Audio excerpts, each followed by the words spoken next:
Monday, January 19th. I'm Adam Walsh, and this is The Signal. Today on the show, we are talking Newfoundland and Labrador politics with the hosts of a new politics podcast called The Honourable and the Hack. And if you want to join the chat for questions or comments, the lines will be open in a bit.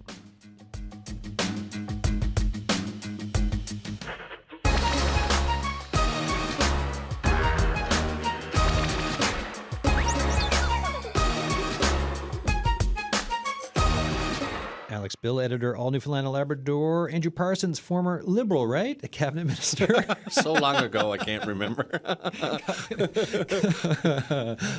Guys, thanks for coming in. How you doing? Doing well. Thanks for having us. Doing great. It's great to be here. All right. Let me see. I've got your podcast open here. Episode 1, 2, 3, 4, 5 episodes in. How are we feeling about it? The sixth one coming tomorrow. Tomorrow. Podcast drops tomorrow.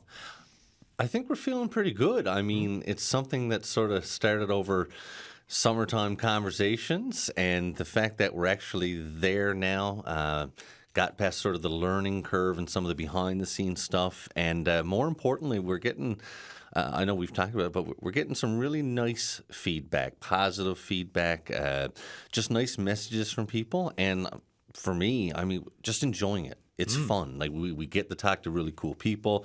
Alex and I have always enjoyed just chatting about anything, and now we get a chance to put it in this format. And if it interests other people too, then that's great. So give us the origin story. Like what I know a lot of people start podcasts these days. I think now this one there's great room for it, buckets of room for it in this province, and meaning like I think it's needed. Why did you want to start it? So the idea was Andrew's, but he came to me at the right time in my life. I had just finished writing a book, much of which was about radio, and was kind of thinking about, what I do in life next for side projects or passion projects, and was thinking about audio. And, he had finished this one stage of his career and was doing something else and brought it up to me. And I thought, okay, this could be really interesting. There's absolutely room in the market for it. Can we do it? So we had a lot of conversations about that, and we figured out we can. That learning curve is, so we're still learning, and especially on the technical side, but even content delivery, how we communicate, like all of that's get better and better with each one. And I'm happy he brought it up. Yeah, and I mean, the idea wasn't mine. I mean, we're both consumers of podcasts. But it was my older brother who's into the travel podcast thing. Him and his wife, like they'll go on a cruise and they do a podcast on that, which has sort of a niche market. And he's the one that brought it up. And thought about it. Said, sounds cool. But I much prefer being part of a team. And Alex and I chat a lot anyway about kids and sports and whatnot, and brought it up to Alex. And thankfully, as he just said, like he was in that same space, and it sort of took off from there. And it feels like a natural fit. It's stuff we'd be doing anyway. It's stuff we enjoy chatting about, and hopefully there's other people to feel the same. Well, we say niche, but Chris's podcast currently has numbers that blows ours away right now. It's way ahead of ours. Yeah. It's funny when you zoom out from something to something that could be national or global. Niche globally is really big, or nationally. Niche Newfoundland and Labrador can actually be really, really small. Well, and you guys are talking politics and community. So I mean, for you, like your podcast does hit. Like it is, like yours is. Yeah, it's kind of for everyone, right? If you're interested in like the workings of and hearing from, like you've had the CBC's David Cochran on, you've had Tim Powers on as well from Summa Strategies. Tim will be on here in a few minutes. You've had Eugene Manning on as well with the PC. So you're getting some of these voices of folks who are in some of the workings of whether it's media to politics on the pod. Yeah, I mean, I'll just say, number one, I mean, it's one thing to do it, and there's another thing to be real. And having David and Tim come on really made it real, I think, and sort of opened people up to wanting to listen and wanting to check it out. And, we're really happy about that. But at the same time, I mean, one of the things we're discussing is that it's not just politics. Alex does a ton of reporting on business, things like that, sports. I mean, we got a great guest coming up soon from a sports background, still also business background. But I think it's just people of interest. Now, I think the bread and butter will always be the politics, but even then on the federal side of things, there's just a lot to talk about, and I think people like it in sort of a casual format, just sitting around, like you could be having a beer, having a coffee, having a chat, and that's sort of where it seems to be going. Yeah, I don't think it's so niche because politics is broad in Exactly. It Newfoundland. covers everything and everyone, Yeah, right? it is a small market. And Yeah. so while we've been happy with the initial uptake and the growth so far, it'll be interesting to see how much it continues to grow because, there's a reason there's not many people doing this in Newfoundland. Adam, you've got one and you're part of CBC, so that helps. I wouldn't be able to do this on my own. Yeah, there's not a lot of people who podcast. I don't think there's anybody who does it as a full-time job, but even as a passion project or side hustle, whatever you want to call it, there's not much in this province. Well, then talk about that. Just that you said not much in this province. What is the benefit of putting some of this out into this space, do you think, for what you're trying to do with the Honourable and the Hack? I would say that having a podcast allows you to be a little more longer form to maybe talk about things that it's hard to do on a news website or on, it's not news per se in the sense of what you're seeing on CBC, here and now. It allows us to chat a little more, free for all, get into some of the nitty gritty things that you may not see or hear by watching your regular consumption of news.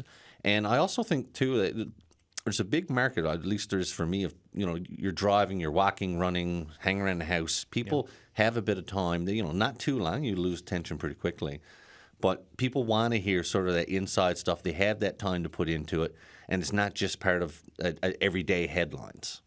It's just a different medium. We know people elsewhere want to consume it, and they do in great numbers.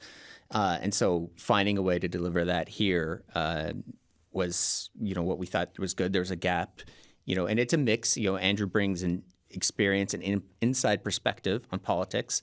I have the same for journalism and business news. And then we kind of mix that in the pot together with human interest with our guests. And some episodes are not guests; they're us being more topical issues.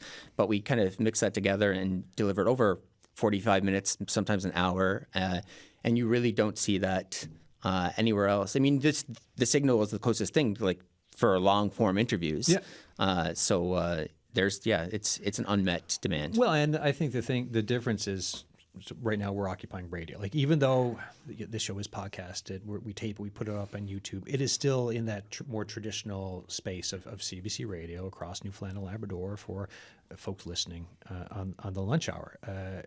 And afterwards, you kind of wonder how many people are going to listen to this. It's 5 days a week. That's a lot of kind of listening to try to tap into. So for me, when I look at what I put out there through it, and the team with the Signal, when we put it out, if you might pick an episode through a week, maybe kind of dip in if it's something that interests you. But for a weekly appointment, for what you guys are doing, that's just it's like once a week. I've got this for both of you talking with a guest, like you said, 45 minutes to an hour. That's a weekly appointment of something that gives context. It's a range of conversation. It's someone who should be interesting, right, for what they're saying. They've got some kind of big involvement in some facet of the Newfoundland and Labrador community, and that's just there. And so, like, you're in my podcast rotation now, right? Like, I listened to you both yesterday while I was vacuuming my house. And if Eugene Manning's listening, I was vacuuming my house yesterday listening to you guys, and that's just how I kind of consume it. I do love the fact of having these bigger kind of conversations that can, sometimes it will touch on a bit on a family word and then into something of a backstory with whether it's David Cochran or with Eugene and whatever else. You get a little bit of the personal, but then you also get all these extra details in a world that in the news, to use a word we don't like, ecosystem, Alex, in the news ecosystem that can be soundbitey, to have that extra bigger, longer chat. It's something I really enjoy. I look forward to seeing like who you guys have on this and who's coming. What, like you said, you talked about feedback. What was like the initial feedback on this from show 1 to 5? A few people reminding me to make sure I keep looking at the camera. So technical stuff like that, but mostly very good, and a lot of similar things to what you were just saying. Like been looking forward to something like this. Newfoundland's really been missing this. Yeah. You should talk to X or you should talk to Y. It's really nice when that happens, right? Like to get suggestions. You're like, yeah, well, that's a great suggestion. Sure. Yeah, 100%. A few people say, hey, can you do a call-in or a question episode? And we're hoping those start to flow in, and we can provide a greater variety of things. It's been overwhelmingly positive, as with anything, especially when you work with a guy like Andrew. There's been a few colorful remarks. Well, that comes with the territory of being a current or retired politician. You get some people that will tune in and, maybe, again, I'll take any comment. I mean, if you're listening or commenting, it means you're paying attention. So bring it on. But I mean, one of the things that really interested me was we were getting some comments and queries from like Alberta or British Columbia, people that would tune in and say, and again, they came on for that national feed we sort of had with the first couple episodes. But hopefully they're still going to listen. And again, locally, I've heard from people that you sort of expect to hear from, and I say that in a good way. Yeah. And some people I had no idea that might be interested in this. And like Alex said, it's been really positive, some constructive, which is good. And we want that. I mean, it's meant to stir up, hopefully, some conversation or at least of interest to people. Alex gives himself a hard time about, looking at the camera and stuff. Mine, I've been doing this for years. I'll re-listen, and my God, I'll rely on a certain word like a dozen times, and I'm just cringing as I'm listening. Welcome to my life. I'm in my own head on it, and that's part of it too. But we're also sort of learning how to do this with each other. I mean, you want to be able chemistry back and forth is so important, right? Yeah, and I think we're sort of deferring to each other at times when as we both want to be polite and not jump in. But I'd say if you look at anybody doing media, guests, no different. I was watching football yesterday. I mean, these guys have done it so long that they know when to jump in, how to jump in, and not to be rude, but just it's the way it goes. Yeah, the very first episode, after a few minutes, it kind of turned into like a lot of Andrew bringing up the question, throwing the question to me, and I wasn't throwing the next one back to him. So there was like a 20-minute span that it just sounded like he was interviewing me. It was fine, but as over just a few weeks, we've kind of figured out a little bit more how to make that flow work, how to make pass the baton back and forth on a topic, or who's going to touch on what. You're figuring out a way to talk again, right? Like when I got this job, Andrew, before the show started, me and you were talking, and I mentioned that I felt like I was relearning a way to talk, because in order to sound natural sometimes with broadcast, it takes a lot of work, which is also strange, because you're like, well, that sounds natural. Yeah, that takes a lot of work to sound that natural, because that is not how I talk in real life. That's absolutely, and that's one of the words I keep going back, because I'm trying to avoid the 100%. Everybody's on that train, so I'll say absolutely, and then I'll say absolutely a dozen times. But you couldn't have said it any better, in that it's sounding natural is not natural. You're trying to avoid the ums, the ahs, just different little things like that we're sort of in day-to-day conversations, because people don't want to hear that. But I went through the same thing in politics, like looking back at how my first interviews went, and just, my God, they were terrible. And it's almost like it's not acting, but you're consciously trying to sound better so that people will enjoy the listening or watching more. I'll say it can be really enjoyable to have a freshly minted elected politician in your studio who you're interviewing, because they're going to change in time. And in the beginning, sometimes, yes, the answers could be a little rough, but also it can be easier, I find, to maybe have that bit of an unvarnished connection, because once they're in for 6 months to a year to longer, then it can be like it's on the talking points. Yeah. So there's also that. Well, tomorrow's guest is very fresh to politics and new, but it doesn't have that at all. She's about as polished as can be, to the point where I asked a follow-up question at one point, because she gave a very good and articulate non-answer. And I felt a little bad about that later, because I have a day job to do that with allNewfoundland and Labrador. We want people to come on and feel comfortable. But you don't get that as much with new politicians today than perhaps you used to. Yeah, and I mean, there's almost, in some cases, I'm sure the way it goes now, that there's almost I don't want to use the word fear, but sometimes you wonder, but what's the benefit of me speaking out on this when there's a high risk and reward? Now, as you say, tomorrow's guest, I mean, my God, that's sort of preternatural too. Like, I mean, this is someone who is just super impressive. Who's on tomorrow? Can you give us? We'll toss it out. So it's Kate Cadigan, Councillor Kate Cadigan, Councillor Kate Cadigan. Excellent guest to have on the show. It's just super impressive, and I'll just use myself as someone who, not that long ago was a new, fairly young politician, and I could only hope to sound that good or be that articulate, and I didn't have it. I don't know if I had it after all the years I served either. Yeah. But it makes for a great guest, makes for a great conversation. Now, that being said, there's something about, maybe getting the rougher around the edges too. We're going to get that as well, and there's nothing wrong with that, because sometimes that leads to good conversations or funny parts. It really does. So this is like the who, what, when, where, why, and how of your new podcast and where we're looking. Now to look provincially at politics. First of all, Andrew Parsons, what's it like to be out of it? I say this as someone who thoroughly enjoyed all the time that I spent there. I mean, I'm glad I went in when I did. I'm glad I left when I did. I made things, I was able to make my decisions. But I have truly enjoyed post-political life for a number of reasons. One, and I never got out because of family, but I do get to spend more time with my family now. It's not that I was never using I have to spend more time with my family. The old line that everyone uses, and sure, I was not using that, but it's just a byproduct. But you're like, but actually, yes, of course, we all do have families, and that can be true as well. I'm more able to bring them to school, pick them up after school, and have a little conversation in the car, and it's nice. I couldn't always do that. I don't miss some of the foolishness that you put up with, just the sheer abuse. And it's a topic for every politician of every level everywhere. I don't miss that. I don't miss sometimes the fear of opening up your Facebook Messenger and having a dozen messages there about, and not even in a bad way, but like maybe there was an emergency or an issue or something.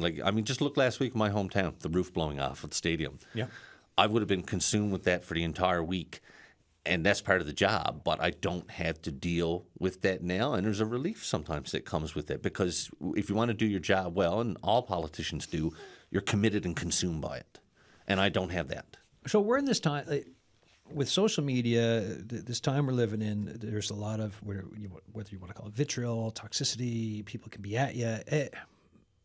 From when you first got elected to now when you're out, and Alex, for what you cover, where do you think we're at with civility provincially when it comes to the back and forth with folks? From what people would put in your inbox, from what perhaps they still put in your inboxes, where do you think we are with things?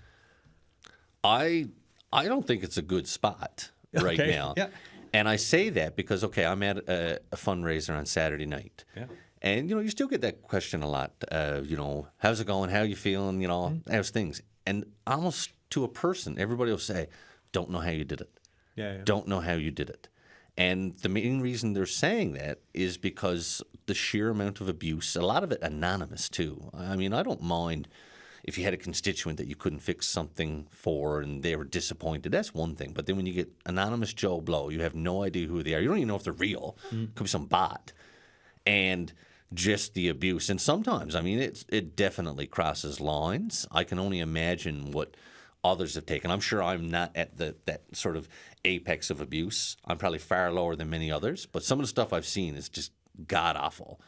And so you look at these other ones. And so I don't think we're in a good place. In fact, I think it's encouraged in many ways to create attention, but which that's is just too me. bad, because it's such a small community, Newfoundland and Labrador. That's not that many people. We're not in this big, you look at how many people are in the United States or whatever, and it's easy to get lost. But here, there's this thing of priding ourselves on the fact that you can just call anyone you want and everything's close, but also Double-edged sword, because it is a good thing, but at the same time, it can be difficult where it is so small. It's a small province. Yeah. And so sometimes it does feel a little more personal than if you're an American politician, you're a senator, and somebody in one of the other states says something.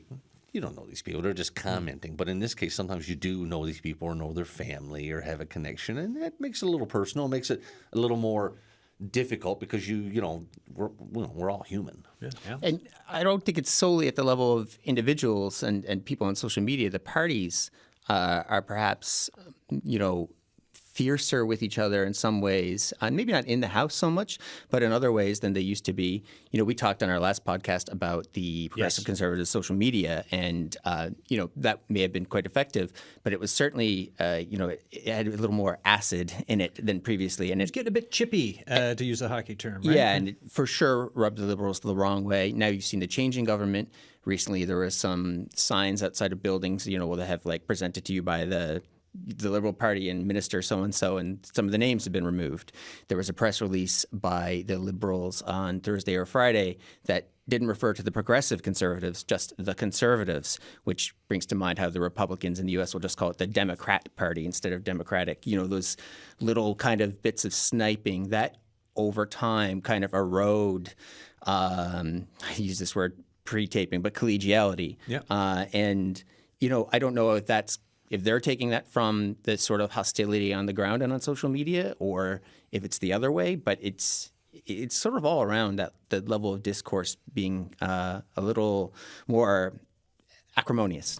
I'm really curious to see what the temperature is going to be when the House opens in the spring, because from covering it in years past, so like from Andrew, when you were in, right, I remember some big blow-ups in the House, right? So the way it would work, question period, doesn't matter what the issue is, but big blow-up happens, and everyone's kind of like, whoa. Then on, like, whether it's us or NTV, also VOCM, like, the headline story is the blow-up, right? Yeah. But now it's like, Alex, what you were saying, like you're seeing the bits back and forth for the Facebook ads or whatever else that's kind of put out there, which is a different way than it was back then. You see a little more now of a willingness, and I don't think it's a Newfoundland and Labrador thing. I think it's everywhere. Where no, this is, yeah. I could speak for 15 minutes in the House, and you might be able to clip 30 seconds of that without any context whatsoever sounds terrible. But who's going to listen to 15 minutes? And then it's put out there as if it's gospel and it's the real thing and what I actually said. And there's people out there that, they're not waiting to read this stuff. They're just clicking on it. They're waiting to go. And, you see a lot of that. I've seen it myself ever since I've gotten into politics, I've seen some of that. I'm sort of sat back watching it like, oh, okay. And again, the biggest thing I have is having been there, knowing sort of how that happens or how it works. And that's one of the things we get to talk about on the podcast is, sometimes the backstory of how this really happened or how it goes. Yeah. There's one of the parts of the David Cochran interview I liked was that the social media reaction to him sitting down for a drink with some political party operatives, which, people on the right just crucified him for. But that's part of the business, and it's hard to explain in 30 seconds how that's part of the business, which is why we try and do it over 15 minutes. Well, which is what, and I really like that part. Andrew, I mean, you mentioned we went for a beer way back when, right? And that was and it has been and is, it's a normal thing. You're working, you're out there, you're trying to get to know each other, and like some of it is relationship building, source work, you name it. But it's all there, and the normal day to day of the roles for folks, right? But in today's world as well, something can be just cherry-picked and then used for a very different narrative, even though in David's case, he would meet with people from all the parties, right? Like that. Well, I mean, you just listen to the stories he told. I mean, clearly back in the early 2000s, there were non-liberals that, gave lots of information to him. The story, in fact, we got a lot of reaction to some of the stories he told. Yeah. And now it's funny because Dave, one of the comments on our YouTube feed was, well, I was listening, and then it was David Cochran as a guest, so I turned it off because he's the biggest liberal shill. And it's like, you can't win. No, right? And then oftentimes, as you both know, but in the industry, when it's like you'll have someone say that about one party for one story you do, and then you do another story, and then from the other party, it's like, well, liberal shill, conservative shill, NDP shill, and you're like, well, I guess I'm doing something right if everyone thinks I'm, like. We're conscious of that too. Andrew is until very recently a liberal politician, and so we've had one progressive conservative on and two former progressive conservatives on so far. We haven't had a liberal yet. That will change soon, but it was part of the thought process going into it. It's definitely something we thought about because, people look that way. And so we actually, we made that conscious decision. Now, that being said, I mean, I've never thought of myself as, yes, there's partisan, but then there's uber partisan, super partisan. And I mean, I've always been able to, prior to politics, after politics, you're friends with some of these people. Yeah. You know what I mean? Like, I don't care what stripe they are, what color shirt they wear. We're just friends, or we're, involved in the same things or know the same people. And I wouldn't have done it otherwise. I mean, it's tricky territory enough for me. It's still covering politics and business. But, the fact watching Andrew in the House, there's a few Tories who probably don't have him on their Christmas card list, but I would see him walk over to the other side, and he would have a chat with, Lloyd Perry. He would have a chat with Jim Dinn, and I knew there was that crossover, relationship potential, and that we could get guests from various sides on. One of your early guests for the pod, Tim Powers, chairman of Summa Strategies, commentator VOCM, frequent guest on Power and Politics. Tim's on the line now. How you doing, Tim? Geez, I feel like you've been elevated to the big table with you three today. So thanks, guys. First of all, just your thoughts on when you look at Newfoundland and Labrador, I mean, you're working in the media space here with VOCM. I'm working in it, but then to really look at that podcast space and what's being offered here with the boys and their podcast. Just what are your thoughts on what it's giving? You want me to say something nice about those two? You can go either which way. You're like zero. It's giving zero. Well, teasing aside, other than Andrew's poor choice of hockey teams, I would say this. Look, I said this to the lads when they kindly invited me on. They're giving us some behind the scenes, some reality, right? They're getting into what really happens. Andrew just talked about it there. Look, people across parties have relationships. They share more in common than they don't. And Alex is, as he said, seen some of that up front, and you're getting a sense of how things work. David telling people about how he gets information and the like, and you're going to get called out for all of that, but it's refreshing. I think we've had a lot of good contributions to Newfoundland politics from others, and we'll continue to get them. Ed Hollett, for good or for bad, although he said, Ed, you were cruel to me, like listening to a needle in an eardrum. That was rough, buddy. And Uncle Gnarly and the like, they're very positional in what they take, and good for them. I think what Andrew and Alex are trying to do is tell a broader story, the human dimensions of it, see how it works. And I think that helps people because it isn't just spin. Mm-hmm.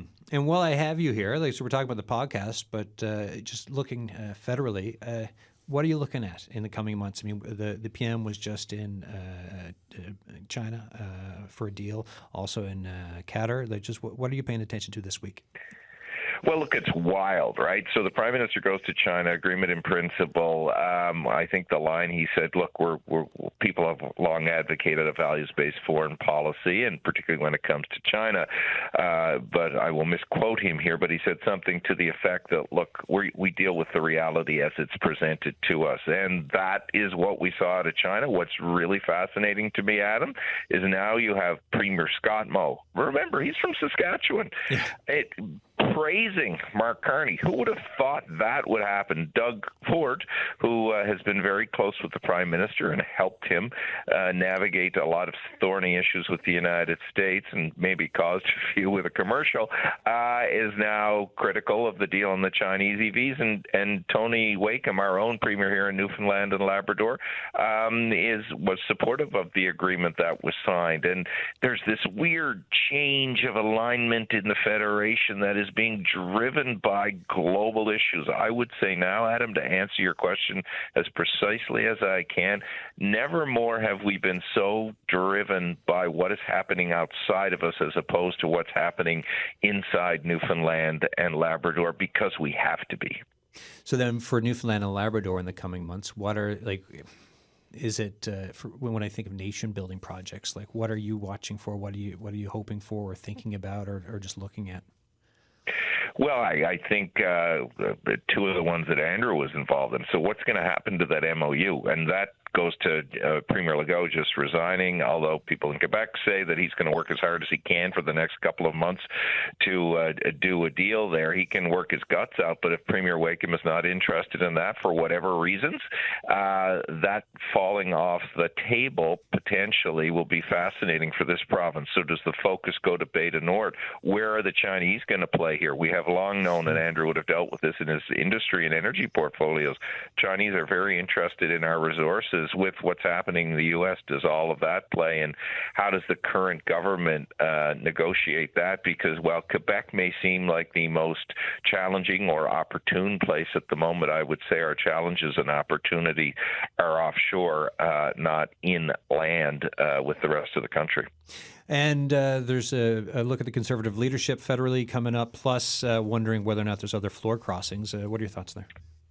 Oh, I would bet as sure as Andrew will always cheer for the Montreal Canadiens that we will have another floor crossing or two, and I suspect it will happen. Oh, geez, Adam, sometime after Pierre Poilievre's leadership results come in next week. It's next week. No, he's 2 weeks. Sorry, Parliament returns next week. I'd be pretty sure. I'd be surprised if there wasn't, because it's that kind of year. Like any sort of alignment that you thought existed, the only certainty is uncertainty in federal politics at the moment. Yeah, it's been quite the year and a bit, and then if you get a couple of those floor And crossings, it's only January 19th. Yeah, like here we go, right? We're moving in 2026. It's been a year already. So if you do get a couple of those and they get a majority government, what does that stability or possible stability offer things? Well, again, don't forget the other thing that's looming is by-elections, right? Yeah. So Chrystia Freeland has officially resigned. You have to have a federal by-election within 6 months of your official resignation. The Liberals would win that seat. I think I can say that fairly comfortably. But Stephen Guilbeault and others, names that are familiar to Newfoundlanders and Labradorians, how long are they prepared to stay? So that would impact potential recruitment and potential stability, but I think there's so much global instability right now that Carney still has a lot of latitude to navigate Parliament as best he can while people figure out how anxious they are, how real the threat is, and what Canada needs to do. I don't think they want a lot of political shenanigans up along while that is happening. You saw something really interesting happen this weekend. Pierre Poilievre coming out forcefully on Greenland, in line almost with the Prime Minister. And I think that's a bit of a signal that he recognizes, too, the Trump uncertainty and what it's doing to Canada is something he's got to navigate a bit more clearly and carefully. Anything for Tim, guys, before I let him go? Well, number one, he took a couple swipes at your hockey team. I don't mind. Listen, that's normal with us. He's up there watching the Sens, and I mean that's just a sad state of affairs these days.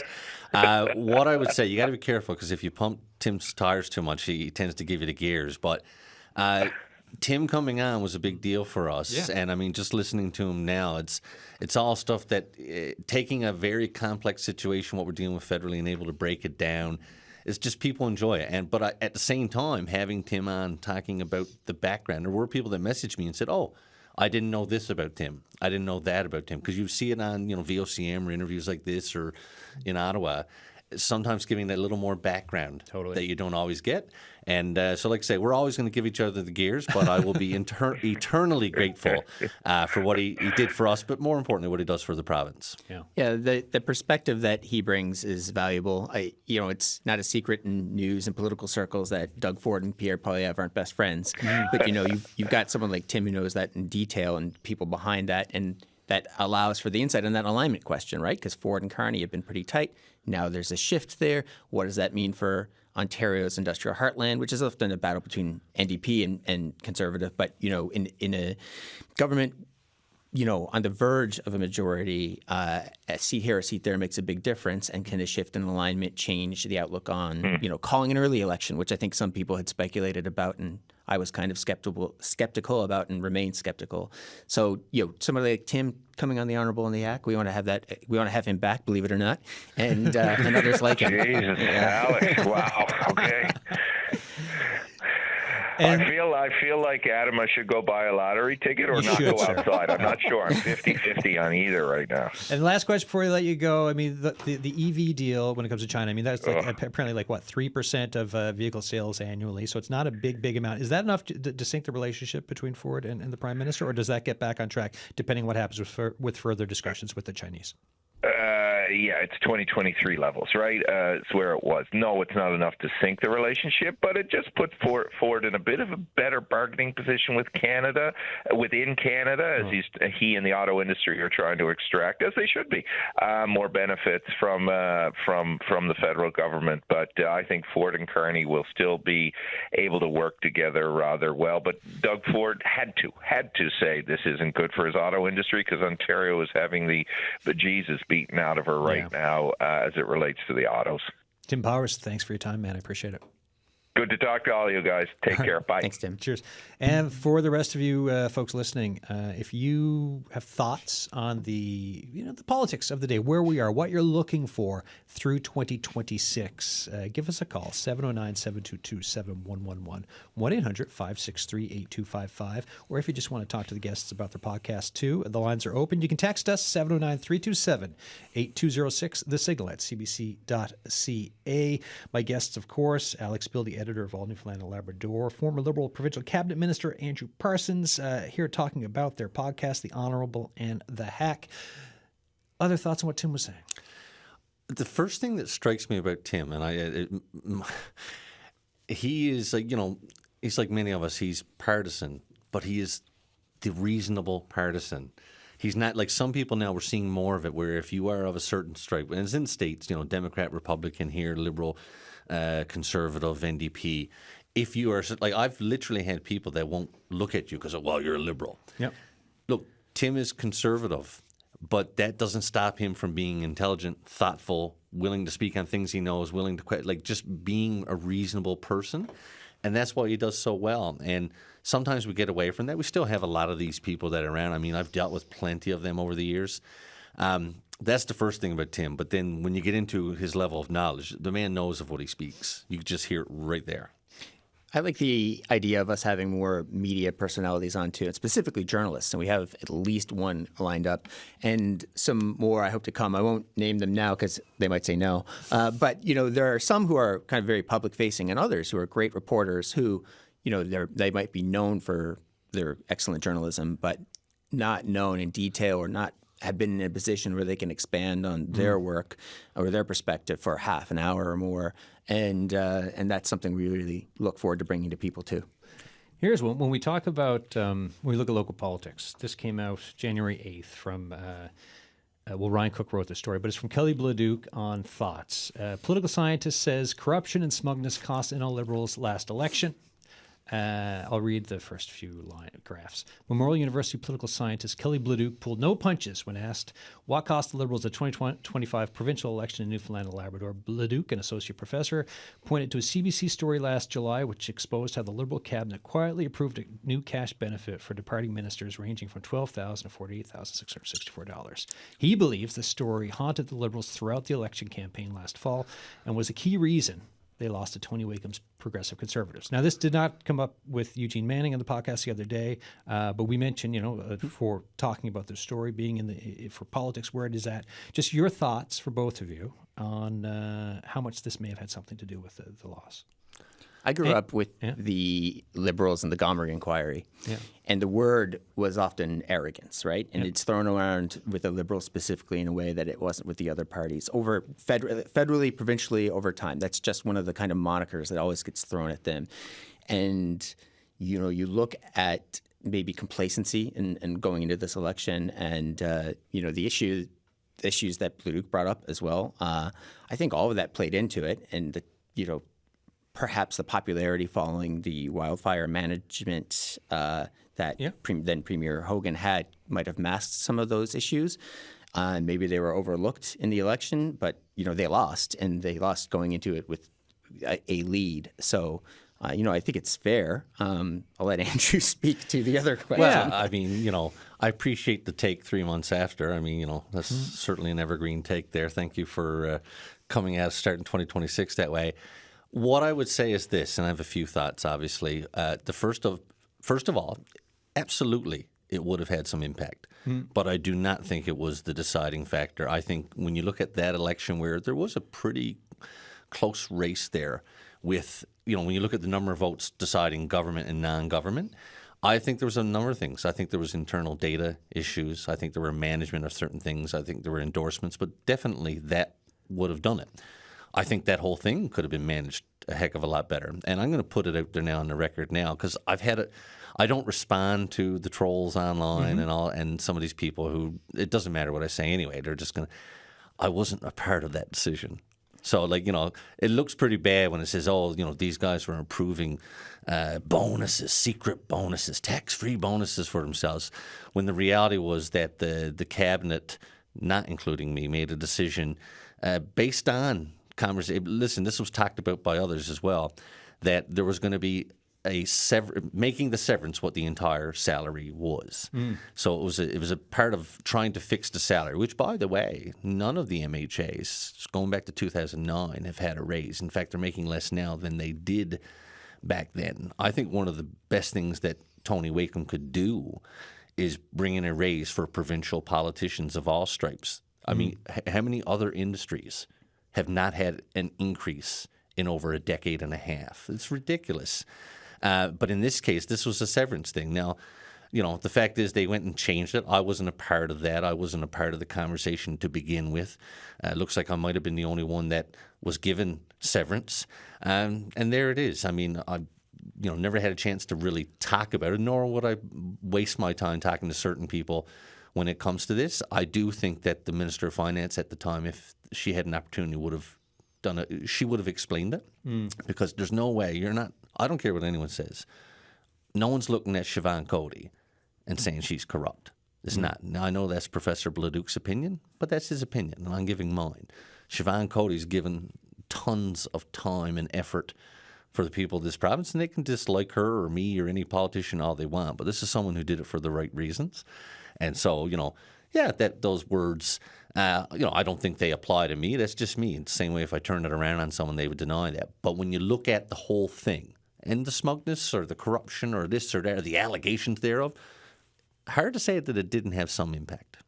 It kind of comes back a little bit to the conversation we were having a few moments ago about the political discourse. Yeah. Is while I think that decision was very poor and poorly managed and they paid the appropriate price for it, if parties could honestly talk about, this stagnant wages for MHAs, and there's a very good argument that it impacts recruitment. If there's a big time talent recruitment conversation on the pay of MHAs for sure. But the second one side brings it up, the other one has the guns out, and then on the ground and on social media, the volume and the sort of anger, the rage machine gets ratcheted up. And so you can't really have a productive conversation about that. And in this case, it led to the governing party really reacting poorly and trying to find some alternate way to address it. And I mean, it's funny, when you're on the House of the Floor, MHAs of all stripes, just as many PCs as there are Liberals, have been talking about that issue. Has been recommended by multiple non-partisan independent groups when they come in and they do that review every 4 years. The PCs have turned it down. The Liberals have turned it down. And the reason they do is because they're afraid of the reactions, an easy political win for the other side. But what it leads to is no progress being made, and it will have an impact on that talent. Let's be honest here. I mean, a lot of people, they're very few. I mean, I look at the Premier. I mean, geez, he gave someone who's a surgeon coming back. I mean, a massive cut. Not everybody is going to do that. No, and what is it, like 98.5 roughly? No, right? 95. Oh, 95. Sorry, 95 for an MHA right now. And so if you're working in industry or law or whatever else, then you have to look at, okay, if I take the time out from my profession, from my career to do this, and there's no guarantees that you do it enough to get a pension or anything else, and then the difficulty of coming back after, there is that discussion, that question around. Well, one of the things too, and I didn't do this work, there was a study done by a Nova Scotia cabinet minister a few years back who was a lawyer by trade. And what they were talking about is just in the case of lawyers, fewer lawyers going into politics. And one of the reasons is not the salary or anything like that, but is later on you are tarred with the brush. Oh, yeah. And it leads to fewer opportunities because you are partisan. So a lot of people, like if you look at being appointed to the bench, not something I've ever worried about, but there are many that would love to and should end up being on the judiciary. But the fact is, if you run for a certain color, then what happens later on? You reduce that track. And in this case, the gentleman, I think it was Graham Steele, I think his name was, that was borne out. I mean, you look at this province, it's the same thing over there. But it's every profession. It's getting harder. This is a province where people are paid a fair amount of money, more than some people would think. The average individual's income isn't super high because we have a large number of unemployed people. We have a large number of seniors on fixed incomes. But the average working person in this province, I don't have the number handy, so I'm not going to guess, and it's not 95,000, but it's not as much less as some people would think. And that matters when you're weighing a job that might last for 4 years and you might not be able to go back to this same job. Mm-hmm. So, I mean, look, I already know before I get off this microphone that there will be some comments online and there will be this and there will be that and that. Oh, yeah. And that's fine. And I'm saying it now, like it has no impact on me, no bearing on me whatsoever. But the story we talked about previously is one where the other side would have done the same thing, just didn't get to make that decision. They weren't in government, and God bless them, they utilized it. But the same way now that will they do what they asked for, which was to increase the wages to be what it should be after X number of years? It's a no-win situation. There's no way. I already know saying this. It's funny. I get tons of individuals that will say to me individually, my God, talk about pay or this or that or whatever else. But then when it gets into the group mentality, then it turns into something different. Is it, when we look at the province and the debt and the deficits that have been run for years, and there's been efforts like with the Moy Green report and all this stuff, is there a similar conversation to be had about the willingness of trying to really kind of fix the books for this place? Because it's a really hard thing to do, to really get in. Like other governments, when they've announced it, all of a sudden it's like, you wonder, will you get elected again? I had a panel on three folks who had run in the last election, didn't get in, and Larry Short was in, and Larry mentioned, it should almost be like an all-party, hey, we need to fix where we are fiscally for this province, and that's what he was putting. I think he floated as just a conversation starter, like a referendum or something. Not that, but that was just to move the conversation along. I'm just wondering what you guys, think about the that. fiscal cliff that this province is facing, when you combine it with our demographics, is serious enough that if political parties don't make a decision soon, our creditors will make it for us, much like the Romano government in Saskatchewan did. Yeah, so 93 or something, right? Yeah. So that is absolutely a plausible scenario that could happen to us in 5 or 10 or 15 years, depending on oil prices, depending on mega projects, which we're rely on so heavily, and the appetite to deal with it does not seem to be great with our current government, and it diminished under our former government. We had the Moya Green report. Some things flew from that, like the Future Fund, but most of those recommendations were not enacted. You want to be in a position to make those decisions for yourself rather than having somebody else make them. Yeah. It is the reality that when you're in opposition, you criticize these decisions because it's a political win, and then when you're on the governance side and try to do these things, it is extremely hard to do it. I don't know if it's an art or a science. Having been a part of both sides, I remember in 2013 when the government of the day, I think it was Premier Cathy Dunderdale, there was a number of jobs being lost as a part of that budget exercise. What did we do? We severely criticized. Of course, the public was right there with us. Then you go forward to 2016, where we made an attempt to take steps, and I got to tell you, it was awful. When you're getting shouted at in a store. Because there's no, it's very hard to come in and just say, I'm going to make all these changes, because at the end of the day, when people feel they've been affected, and there's nobody that looks at a lot of our services now and says, well, things are absolutely perfect. If you look at our health care or if our roads, we're going to spend less money on that. It's hard. So look, and I've said this on our podcast, I look at the current government and I say, look, I empathize with them. Because it is extremely hard to govern. The demographics aren't getting better. You get so many opportunities to bring in revenue, and then in some cases you say certain things to become elected, and then when you get in, you realize, oh my God, but am I willing to go back on my word? I've seen both sides of that too. I look at HSD 2015 and then 2016, didn't go well. No. Right? Probably the right decision. It probably would have been the right decision to do what we did, but it didn't go well, and I'm not sure if the other side of it would have been any better, because then it's a case of, in our case, we you went back on your word, even though it was the right thing to do. It wasn't popular. What are the big things that you're both watching for this year, whether it's, Beta Nord, Churchill Falls? What are you looking at? Yeah, the mega project addiction is alive and well in this province. Well, we can't get off it. No, yeah. And it's a resource-based economy, so that's often just how it goes. And so on that note, allNewfoundlandLabrador reported today that the deadline for Beta Nord to kind of reach its benefit agreement with the province was pushed back a few months, but that is the future of the offshore is tied up largely in that project. And if it goes ahead, there might be others. And if it doesn't, then we might have expansions of what's there, but maybe nothing new. And that, in terms of dollars and cents, that changes generations. So, that is something that is supposed to be addressed over the next few weeks or months. And it'll be interesting to see what the government does. Yeah. That's the top one, obviously. Yeah. But one that I look at with great hope and opportunity is when we talk about the massive federal increase in defense spending and the opportunities that presents us when we talk about Arctic sovereignty, when we talk about defense here. And it's not a case of saying, well, we should get this because it's only fair. We should get it because we've all the strategic reasons, all the expertise here. We've got the inherent geographic situation. So I know the current government has been working on that, and I think there's a massive opportunity there for our province. And, working with the federal government, we could see a lot of wins there. And something that has been underutilized here when we talk about, not just our armed forces, when I look at the Navy and what's going on in Halifax, we talk about shipbuilding.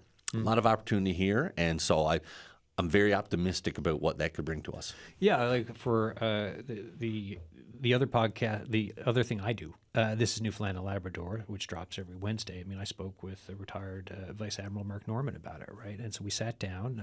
His wife is a Newfoundlander. They've got a spot in downtown St. John's. Went in for coffee, and me and him talked about the potential on defense spending. And it's billions and billions of dollars. And there, you've got a concerted front of businesses who are trying to kind of tap in on this, right, as you both know all about. And then the question of, like, what will the province do for having that kind of like a tie together of saying, hey, here's the suite of what you get from this province. And if they're saying if you can put that out there, you might be able to get more money coming in. Look, it absolutely requires provincial advocacy. And I think the people are there to do it. But again, you have to work with that industry. But we have the industry here. We have that expertise. You're talking about Mark Norman, people like Art McDonald. Yep. We have a number of these companies here. They're already into this. You look at Kraken, yep. Right? Virtual Marine, who you name it, they're already there, right? Mm-hmm. I look at Rudder. And again, I look at the people that are working, when it comes to the different shipyards, the different opportunities, the labor that we have here. And again, our geography, I used to joke sometimes doing speeches, geography always seemed like it was a hindrance to us. But it's absolutely a benefit to us when it comes to these new changes in the world order. For 40 years now, perhaps longer, this province has contributed more people to our armed forces than it's gotten back in infrastructure spending on defense. And I think it's a reasonable political question, and that would be line one of any of that advocacy, whether it's from a provincial government or federal MPs. Oh, yeah. I actually have not heard anyone say that like that yet, and I think that's such an interesting point when you look at the history of Newfoundland and Labrador and the folks in the forces who have gone up along and made careers and everything else. It's a great point. Well, the thing is, too, that in some cases there's a case, well, if we get more, somebody else gets less. This is not about being adversarial to Halifax or anybody else. There's a bigger pie here. Yeah. So let's get a bigger slice of that, and I think that works in our favor as well, because again, we always talk about working together as Atlantic region. One of those issues that's gone against that has been, who benefits and who gets hurt. Mm. So for the podcast, as we wind things down for the last minute here for the Honourable and the Hack, you mentioned a podcast dropping tomorrow. The intention, keep this thing going each week, guys? Yeah, that's the intention. I have a day job that is often a night job, so we want to be careful not to bite off more than we can chew and over promise and under deliver. But I think we found a good balance right now, and we'll keep a backlog flowing. So we've got some flexibility as well. But it's going so far so good. We want to settle into something that gives sort of a regularity. Right now, once a week we can do that. Yeah. I think that's enough content. We all don't want to overpromise. I mean, people who've watched the podcast, I don't know if they see it, but like Alex is constantly doing the podcast with a baby monitor next to him. So there's real life in the mix here as well, plus the day job. But I think we're in a good groove here with doing it. We've been getting good feedback, really good guests, and behind the scenes, the producer Chris has been, he's the person that puts it together. Yeah. I mean, that has been a big one for me. We couldn't do this without him. Just full stop. So get those reps in, guys, as we say in the biz. And seriously, though, from 1 to 5, it's you can see you're already kind of improving on like the skills side of it. It sounded great. It's my rotation. Thanks for coming in. I appreciate the chat for both of you. Thanks for letting us come on, man. Yeah, thanks for having us. Cheers, guys. So the Honourable and the Hack available wherever you get your podcasts and on YouTube. That is it for today's show, folks. Tomorrow, long-term future skills. We're going to talk about what is needed in a time of economic uncertainty and rapid technological changes. Full panel in here tomorrow with folks who have some big thoughts on what's needed in these uncertain times for skills for the province. Cheers.